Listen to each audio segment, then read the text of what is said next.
For humanity, the desert has always been a symbol of death, an enemy to be crossed, conquered, or ignored. But for Eva Rojas, a brilliant and rebellious bioarchitect, the desert was not an enemy, it was a teacher. She saw it not as a barren void, but as a master of efficiency, a perfect, minimalist system that thrived on scarcity. While her peers designed glass towers for temperate climates, Eva spent her time in the hottest, driest places on Earth, studying the humble cactus, the desert beetle, the termite mound, nature's own perfect, self-cooling, water-harvesting architecture. Her life's work was a concept so radical, it was deemed architectural fiction. She called it the Oasis City. It was a design for a completely self-sufficient desert community, built not on the desert, but with it. The buildings, inspired by termite mounds, were designed to be self-cooling, using natural convection. The city's skin would harvest water from the humid night air, just like a desert beetle. All waste would be recycled in a closed-loop system, creating nutrient-rich soil for underground hydroponic farms. It was not a city that consumed, it was a city that breathed, a living symbiotic organism designed to thrive in the harshest environment on Earth. She presented her vision to the world's leading urban development firms. They were intrigued, but ultimately they were cowards. Her system was too complex, too long-term. They wanted quick, profitable, and familiar solutions. The most dismissive was a man named Rex Thorne, a ruthless developer known for building extravagant, water-guzzling luxury resorts in the desert. He looked at her elegant, symbiotic design and laughed. "Honey," he said, his voice dripping with condescension, "rich people don't want to live in a termite mound. They want a golf course and a swimming pool. That's the real world." The ultimate insult came a year later.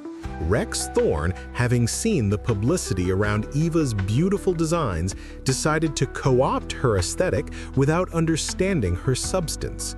He launched the Serenity Oasis, a massive, multi-billion-dollar luxury resort that superficially mimicked her architecture.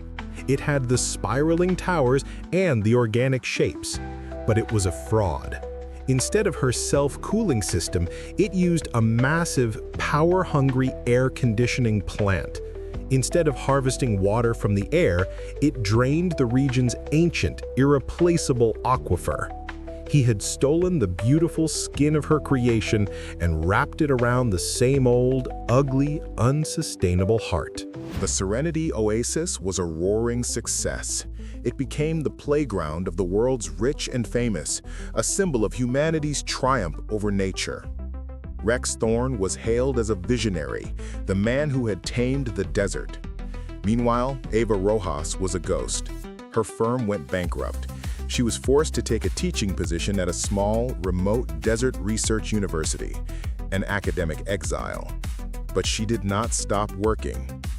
With a small grant and a handful of dedicated students, she built a tiny, single-building prototype of her true Oasis City concept, a small, living research biodome in the middle of the harshest part of the desert. It was not a resort. It was a laboratory, a silent, humble testament to the truth. Years passed. The lie began to show its cracks. The massive aquifer that fed the Serenity Oasis began to run dry. The golf courses started to turn brown at the edges. The swimming pools, once crystal clear, were now constantly clouded by the fine, invasive desert dust. The resort's massive air conditioning systems, fighting a losing battle with the extreme heat, were constantly breaking down. The paradise was becoming a gilded, expensive, and increasingly uncomfortable prison. The desert was slowly, patiently reclaiming what was hers. Then nature delivered its final verdict. A sirocco, a once-in-a-century weather event, began to form. A superheated mass of air from the heart of the Sahara, carrying with it millions of tons of fine red sand, began to move across the desert. It was not just a sandstorm.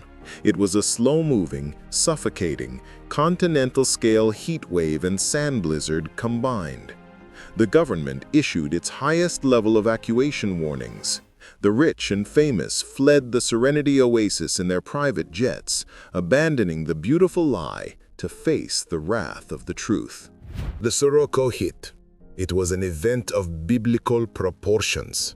The wind, screaming at over 100 miles an hour, sand-blasted the fake, ornamental facades of the Serenity Oasis. The power grid, overloaded by the failing AC units, collapsed, plunging the resort into darkness. The water pumps failed. The resort, with its thousands of local staff now trapped inside, was a dead thing. A tomb being buried alive by the relentless, suffocating sand. It was the complete and total failure of a philosophy built on fighting the desert. Miles away, in the direct path of the storm's fury, stood Eva's small, solitary biodome. She and her students had received the evacuation order, but leaving was not an option. This was not just a storm, it was the ultimate real-world test of their life's work. They sealed the final airlock, the storm screaming outside. They were now a tiny, self-contained ark in the middle of a planetary-scale ocean of sand and wind. Their survival depended not on fighting the storm, but on the elegant biomimetic principles Eva had spent her life perfecting. The building's defense systems kicked in. The spiraling termite mound-inspired towers were not fighting the wind, they were channeling it. The howling gale was drawn into the building's core, where its energy was used to power a massive subterranean turbine, generating more power than the dome had ever produced. The building's outer skin, the beetle-inspired mesh, was not being sandblasted. It was using the static electricity from the billions of sand particles to harvest and store even more energy. The storm's fury was not an attack, it was a source of fuel. The building was not just surviving, it was thriving. But the true miracle was happening on the inside. As the storm raged for 3 days, cutting them off from the world, the building's closed-loop life support system was put to the ultimate test. The hydroponic farms, fed by recycled water and waste, produced fresh food. The air, purified by a vast internal lung of algae and plants, remained clean and breathable. The water harvesting system, supercharged by the extreme temperature differential, was pulling gallons of water from the superheated air. While the world outside was a vision of hell, the world inside was a perfect, functioning, and completely self-sufficient paradise. When the Sirocco finally passed, the world was a different place. The multi-billion-dollar Serenity Oasis was a ruin, a half-buried monument to arrogance. But when the first rescue helicopter flew over the location of Eva's small, forgotten biodome, the pilot radioed back in a voice of pure, stunned disbelief. In the middle of an endless, flat red sea of sand, there was a single, impossible, perfect circle of vibrant green. The dome had not just survived, it had used the storm's moisture to nurture the desert soil immediately around it, creating a small, thriving oasis. It was not just a building, it was a seed. The image of the green circle, the impossible oasis in the heart of the Sirocco's destruction, became the defining photograph of the decade. It was a symbol of hope in an age of climate despair. The story of Eva Rojas, the disgraced architect, and her tiny, surviving biodome became a global sensation. Investigations into the failure of the Serenity Oasis quickly revealed the truth of its shoddy, unsustainable design and the colossal environmental damage it had caused. Rex Thorne's career was over, his name a synonym for arrogant, short-sighted greed. The world didn't want his fake paradise anymore. It wanted Eva's truth. Governments and private consortiums from every desert nation on Earth came to her. They didn't just offer her projects, they offered her entire regions, blank canvases of desert on which to build her vision. She was given near-limitless resources to finally build the first true, full-scale oasis city. She returned to the desert not as an exile, but as a queen, leading a massive international team of the world's brightest engineers, ecologists, and urban planners. It was the largest and most ambitious architectural project in human history. The construction of Oasis 1 was a global spectacle, a symbol of a new, hopeful era. It was a city built on Eva's principles of symbiosis and respect for the environment. It harvested its own water, generated its own power, and turned its own waste into food. It was a city designed for people, not cars, with green, shaded walkways, communal gardens, and architecture that was not only sustainable but breathtakingly beautiful. It was not a monument to human dominance. It was a testament to human ingenuity and humility. On the day of the city's official inauguration, Eva was not at the grand ceremony with the world leaders. She was in the city's highest tower, in a small, quiet, botanical garden she had designed as its heart. She was with the children of the city's first residents, teaching them the names of the desert plants she had spent her life studying. She had proven her point on a global scale, but her true passion was still in the small, simple, perfect details of life's resilience. Oasis 1 became the blueprint for a new kind of civilization. Over the next 50 years, a dozen more oasis cities were built, forming a green, sustainable network across the world's arid zones. They became centers of innovation, culture, and a new, slower, more intentional way of life. Eva Rojas's name was mentioned in the same breath as the great master architects of history.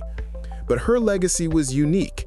They had built monuments of glass and steel to celebrate humanity. She had built ecosystems of life to celebrate the planet. And what of Rex Thorne? Bankrupt and disgraced, he lived out his days in a small, nondescript apartment, forgotten by the world he once tried to dominate. In a final, ironic twist of fate, his apartment overlooked a small public park, a park whose self-watering irrigation system was based on one of Eva's early open-sourced patents. Every day, he was forced to look at a small, humble, and perfectly functioning piece of the very philosophy he had once dismissed as a childish fantasy. Eva Rojas's story became a powerful lesson for a new generation. She proved that the greatest challenges are not obstacles, but invitations to think differently. She showed us that the most elegant solutions are often found not in fighting nature, but in humbly asking it for advice. Her life was a testament to the quiet, patient, and unstoppable power of a symbiotic idea in a world obsessed with parasitic growth. She taught us to see the desert not as a wasteland, but as a place of profound, minimalist beauty and hidden potential. She was the architect who didn't just design buildings, but designed a new relationship between humanity and the planet. And her ultimate legacy was not in the cities she built, but in the simple, revolutionary idea that the most sustainable way to build the future is to learn from the elegant, billion-year-old wisdom of the past.